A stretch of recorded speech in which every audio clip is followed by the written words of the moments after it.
Welcome back. This is section 2 of 3 for our missed class on January 26th, 2015 already. As you may or may not be able to see here, my cat Fred has joined us. So if you see pointy ears coming up or black and white spots, there he is. This is my most faithful pupil, although he never does his homework. Anyway, he's with us. In this section, we're going to go over the homework reading that you had, books 8 and 9, and our last segment, a separate video, will be on 10 and 11. So starting with book 8, we left our story where Odysseus had washed up on the shores of Phaeacia and had encountered the princess Nausicaa, who was quite smitten with him. And remember, she had told him to go through the woods to her family's house or her castle while she went back via the road. And she told him to throw himself at her mother's feet and ask for her help, which he did in book 7, which you did not read. So not much went on in book 7 other than Odysseus arriving at the palace, asking for help. And also in book 7, it was kind of cute. Nausicaa's father, Alcinous, said to Odysseus, "Well, you're such a fine man, I wish you would stay and marry my daughter.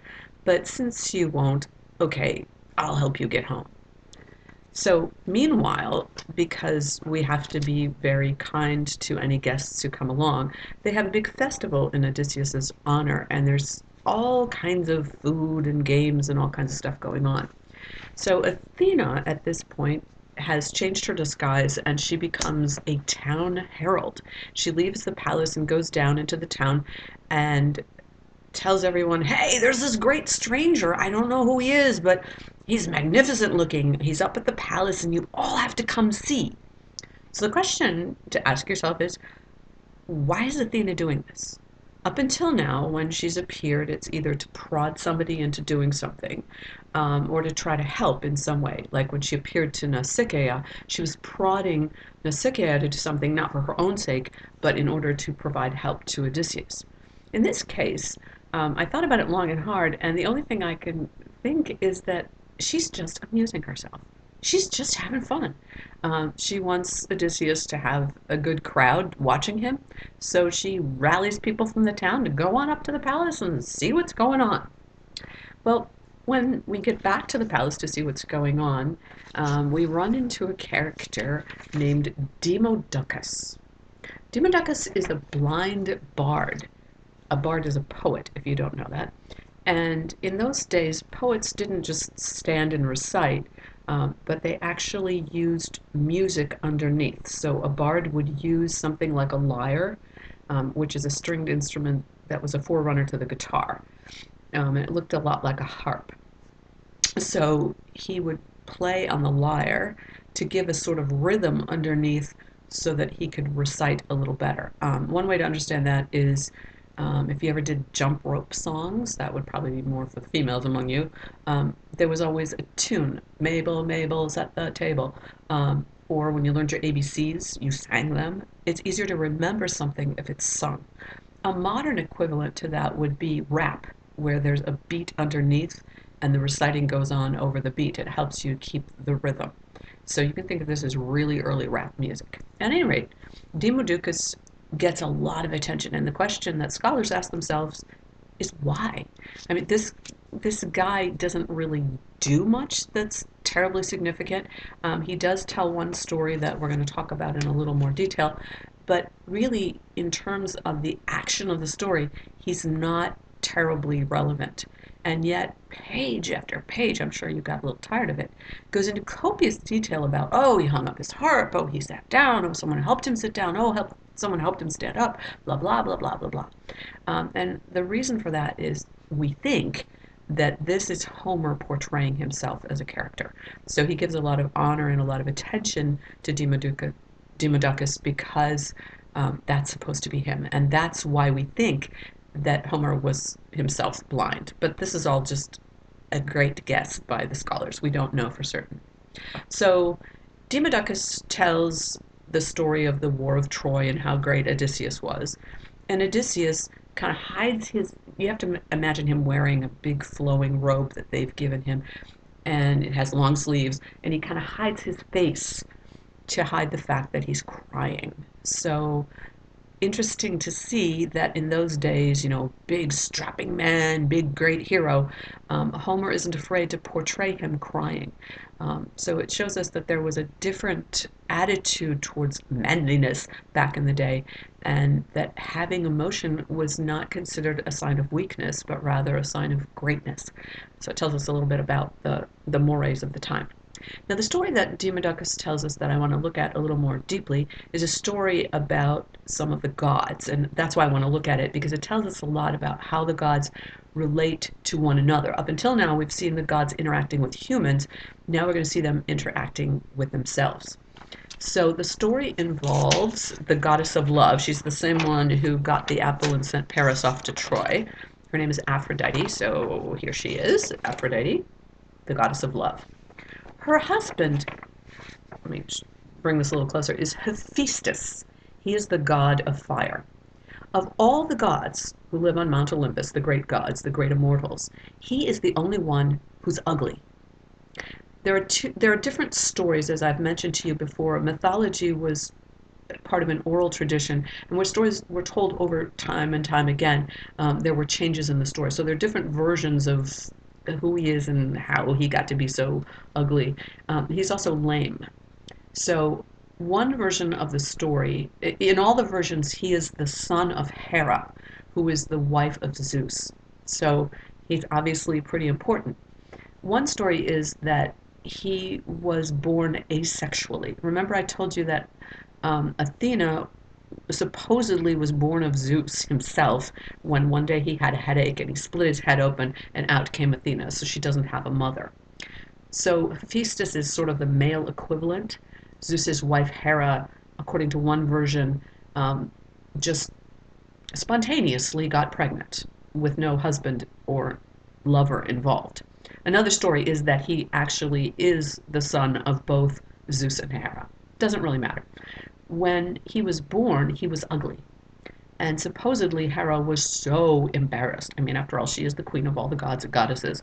To have an ugly son, the only ugly child on all of Mount Olympus, was just horribly embarrassing to her.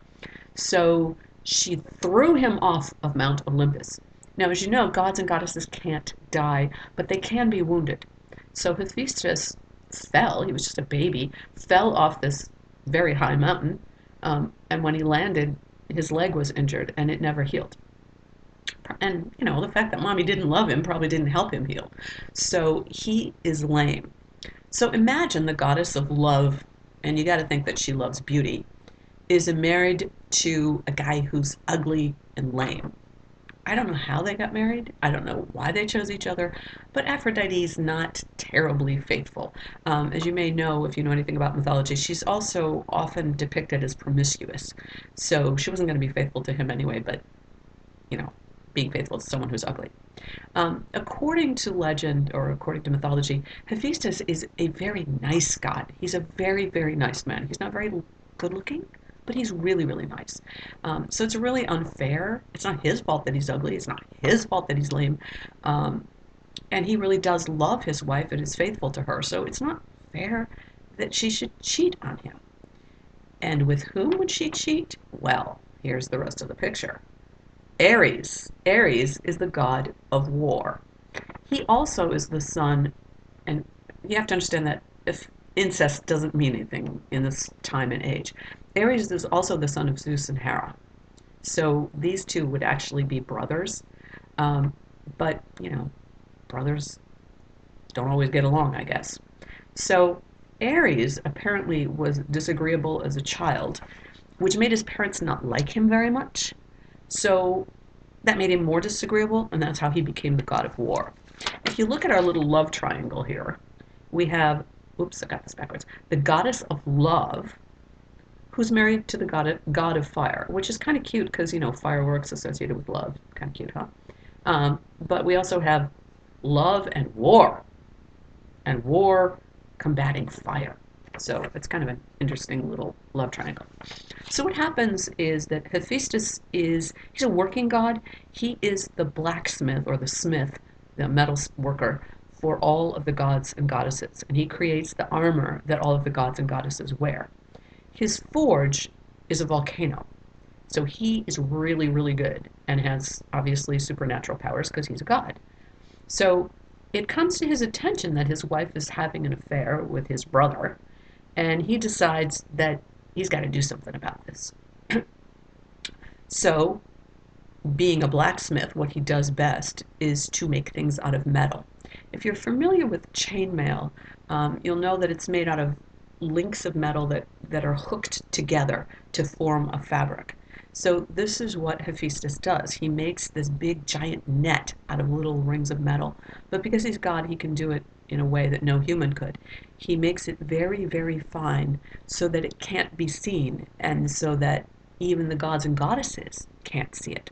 Oh, I forgot to mention, when Aphrodite does the evil deed with Ares, she does it in the same bed that she shares with Hephaestus, in her marriage bed, at her house. So Hephaestus rigs this netting with very fine chains onto the marriage bed where he knows that she commits the act of infidelity. And he then says that he's going away on a business trip. Unlike Menelaus, he actually does go away. I'm sorry, he doesn't go away. Menelaus did go away, but Hephaestus starts to go away and then comes back. So, as you might think, Aphrodite, thinking her husband is away, thinking it's a great time, gets a hold of Ares and invites him over. So the two of them are in bed and doing the nasty deed when the netting comes down and traps them underneath, just like in the movies.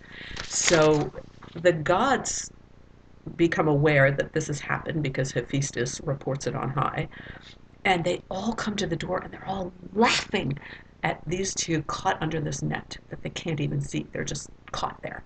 And so everyone's laughing at them, making fun of them, and they're crying out to Hephaestus to let them go. Hephaestus initially isn't inclined to let them go, but, practically speaking, how long can he leave them there? So Poseidon, now this is not in the same timeline, this is a story that Demodocus is telling about something that happened long ago. Poseidon, who's actually uncle to Ares, for some reason decides that he wants to intervene. So he says to Hephaestus, hey, let him go and he'll pay whatever, he'll do whatever you want.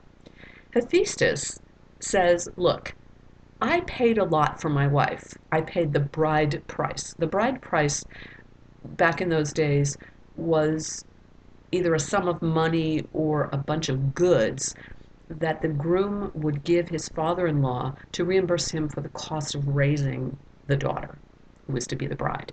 In other words, okay, I raise my child and it costs me money for food and clothing and whatever. And so if you're going to marry my daughter, you have to reimburse me for those costs. Kind of odd among the gods since they don't use money and they really have everything they want. So it's kind of odd to think that Hephaestus had to pay to have Aphrodite as his wife, but I guess they were following custom. So he says, look, I paid all this money for this bride who's not much of a bride because she's not faithful to me, so I want you to pay me the bride price back. And Poseidon says, well, of course he will. And Hephaestus says, what if I let him go and he doesn't pay? Poseidon says, well, I'll make it good. So Hephaestus does agree to let them go. What's significant about this story is looking at how the gods interact with one another. The gods are laughing at what happened to these two. If you think about it, in all the scenes where we have seen the gods interact with humans, they never make fun of the humans. They might be angry with the humans, they might punish the humans, they might say, you didn't sacrifice enough to me, but they never ever laugh at the humans. It's something to consider because when you think about it, the gods are at a superior level, and for them to laugh at someone who's inferior would be cruel. But they can laugh at each other because they're equals. So it tells us something about their code of conduct. It tells us about the mores of the time. And it also kind of feeds into that idea that the Greeks made the gods in their own image and likeness. Just as we would think that it would be cruel to laugh at someone, let's say someone who was handicapped and had difficulty opening a door or had difficulty doing something, we would never laugh at such a person. And that's how the gods regarded the humans. So the Greeks, in inventing stories about their gods, were making them human-like by making them adhere to this sort of code of behavior that you can't laugh at someone who is inferior or someone who doesn't have the skills that you have. So much for that story. As the tale finishes, the dancing and the gaming ensues. The only thing really significant in all of that is that Odysseus at first refuses because he says, woe is me, I'm suffering, I've been through so much, I really don't feel like playing any games. And a character named Broadsea says, you're just a big chicken because you think we can outdo you. And of course, having been met with a challenge, Odysseus has to prove that he's more manly than all the rest. And he throws a big stone discus, and it goes farther than anyone else ever could throw a discus. And of course, that shows us how big and strong they are. At the end of this book, there's a little point of foreshadowing. King Alcinous says, listen, when we take you home, I just want you to know that we have the fastest ships because the gods have given us this power, this privilege, and we'll be able to get you home no matter how far away you live. We'll be able to get you home no matter how far away it is in just one day. And our ships have never encountered any problem on the seas. Although I do remember there was a story once that one of our ships would be crushed by Poseidon, and that Poseidon would pile a huge mountain around our port. So keep that thought in mind because that's letting us know about something that's going to happen. So at this point, Alcinous finally says to Odysseus, and by the way, if we're going to take you home, we need to know where you live, and we need to know who you are. So who are you anyway? And that's where that book ends. That's the end of book 8. In book 9, Odysseus finally says, by the way, I'm Odysseus. That guy that you guys were that the blind bard was singing about? It's me. I found it kind of interesting that nobody gasped and said, oh, the great Odysseus is among us. They just kind of went, oh, okay. So they say, well, tell us, you've been gone a long time. What have you been up to? And this is where the great flashback begins, which can sometimes be confusing the timeline, but I think we've gone over it enough that it should make sense now. So we're actually in about year 9 of his journey home. And now he's going to go back and do his flashback and tell what happened from the point that he left Troy and started heading home. So the first thing that happened is that they stopped in the land of the Psico Days. Now this is not on our map. This is Psico Days. I hope you can see that. Cicones. It's not on our map because most people don't think it's significant, but I do. Because it tells us something about who Odysseus is as a person and the morality of the time. So when they get to the city, you have to imagine that they've been on the water a really long time, and that's salt water. So they probably need fresh water and they need food. Think about Odysseus, how he behaved when he had needs, when he washed up on the shores of Phaeacia. He was very gracious to the young girls, and he asked for what he needed. When he was running his big fleet, he was a wholly different person. He wanted food, he wanted water. He came on land where the Cicones lived, and sacked the city, killed all the men, and took the women as hostages on his ship. He brags about this in the text, and he says, I was a good king.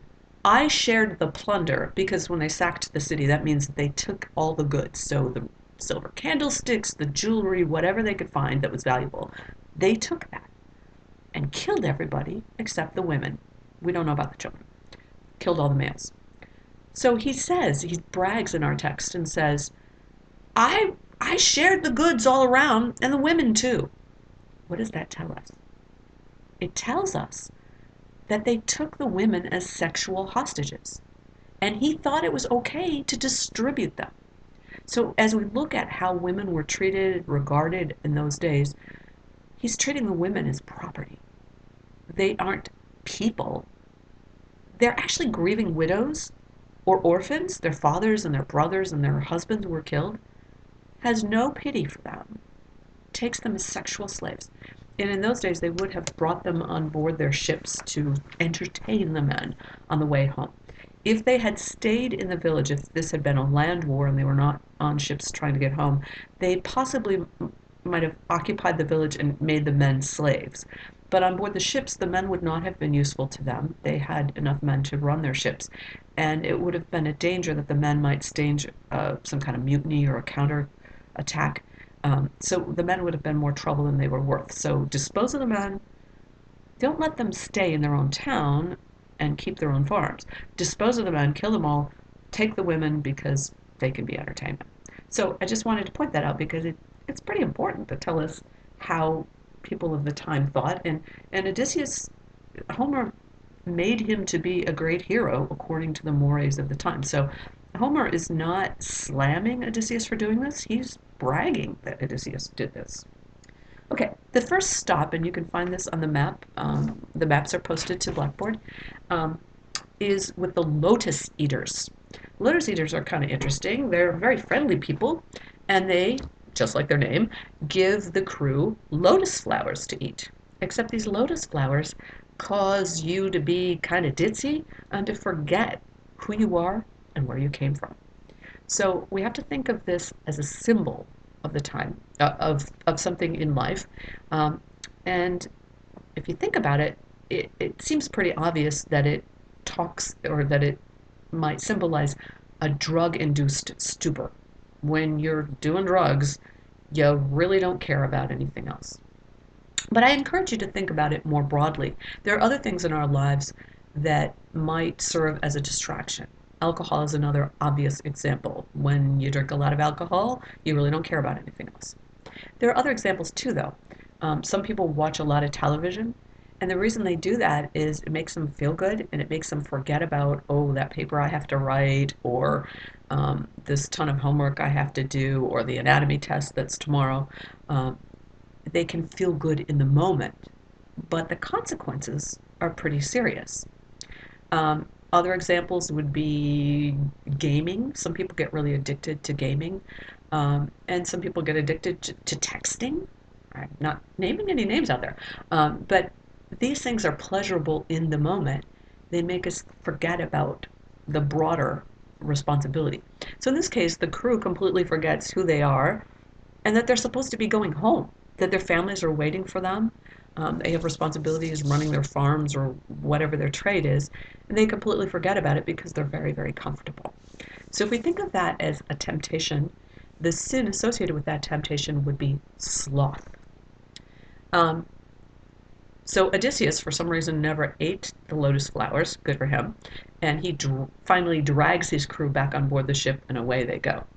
Their next stop is the very, very significant stop in the land of the Cyclops. And as I'm sure you know, the significant character here who's king of the Cyclops is Polyphemus. Polyphemus is the one who gets Odysseus in a lot of trouble because he's the son of Poseidon. So once again, they've run out of supplies, and Odysseus decides that rather than ask for help, he's just going to go take some. So he sees this really interesting land where there are well-tended sheep and the farms look really good. So he goes on shore and he goes into a cave and he finds everything well-tended but really, really, really huge. Why is it huge? Because the Cyclopses are giants. They have, as you probably know, just one eye in the middle of their forehead. So Polyphemus comes home because he's a working god. I'm sorry, he's only half god. So his mother was a mortal, which means he's mortal. And Poseidon is his father. So he's out with his sheep. He comes home, sets about his chores, and out comes Odysseus and his men. And they try to chat up Polyphemus to get what they need. And Polyphemus goes, yummy. I think I'll have a couple of these, a little snack. And he eats two of Odysseus' men. So you have to think about this now. If Odysseus were all alone, he would have to choose between doing harm to the giant for his own sake or sacrificing himself to avoid harming someone else. But as king, his responsibility is to his men, to protecting them. And obviously now, you can't negotiate with this guy. You can't, you're not going to win. So they wait until the giant is away, and they take this giant piece of wood that he's been drying to turn into a club, and they whittle down the end of it to make a really sharp stick, and then they harden it in fire so that it'll be a very, it won't be soft wood, it'll be really strong, really rigid. So when Polyphemus comes in, they get him drunk. They apparently had some wine with them when they came in, and they get him drunk on the wine. He kind of likes Odysseus because Odysseus is sort of witty, and he says, "Hey, what's your name anyway?" And Odysseus says, "Me, I'm nobody." So Polyphemus says, "Well, nobody. I kind of like you, so my favor to you is I'm going to eat you last. I'm doing you a favor by doing that." So anyway, Odysseus finally manages to get Polyphemus drunk. He falls asleep, vomits, charming, right? And then they take this giant stick and they poke out his one eye. So the question then is, why didn't they just kill him? You have to think about that. Why didn't they just kill him? And the answer is that they wouldn't be able to get out of the cave. When he comes in at night and when he leaves in the morning, he rolls this giant boulder across the cave. And they're not strong enough, because they're small compared to him, they're not strong enough to get the boulder open. So if they killed him, there would be enough food for them to live off of for a while, but the rest of the fleet is waiting for them, and they'd eventually starve to death. It might take a long time, but they would eventually starve to death. So the reason for wounding him is they still need him to open the door. Polyphemus, being wounded, starts screaming, and other Cyclops come and they say, "What's wrong? What's wrong?" And he says, "Nobody's hurting me." And they all go, "Okay," and they go away. So that's kind of Homerian humor. You think it's funny, don't you? Nobody's hurting me. Anyway, so in the morning, the Cyclops, although blinded, still has to do his chores. So he opens the door to let the sheep out. The sheep have to go to pasture. Odysseus foresaw this happening. He knew that if he and his men just walked out of the cave, that the Cyclops, Polyphemus, might kind of feel, like if he heard them, he might feel, and he could smash them with his hands. So they tie themselves to the underside of the sheep, and as the sheep are going out, Polyphemus is touching them, but he only feels the top of the sheep, and he doesn't know that the men are underneath, and that's how they escape. The big thing here is that Odysseus doesn't let well enough alone. When he gets on board his ship, he looks back, and what does he do? He taunts poor Polyphemus. Polyphemus is blinded. He's been wounded. It's kind of like if you were at war and you wounded somebody else and then you mocked him. Supposing you shot somebody and blew his arm off or wrecked his arm. And then you said, "So you can't clap anymore, can you?" It's that cruel. It's that mean. And Odysseus makes a fatal mistake. He says, "If anybody asks who did this to you, tell him that Odysseus, king of Ithaca, did it." You can almost feel him sort of thumping his chest and bragging. What sin would we equate this to? I would say that's the sin of pride, and it is the big fatal flaw that Odysseus exhibits in this whole work. It's as a result of this pride that the Cyclops knows his name.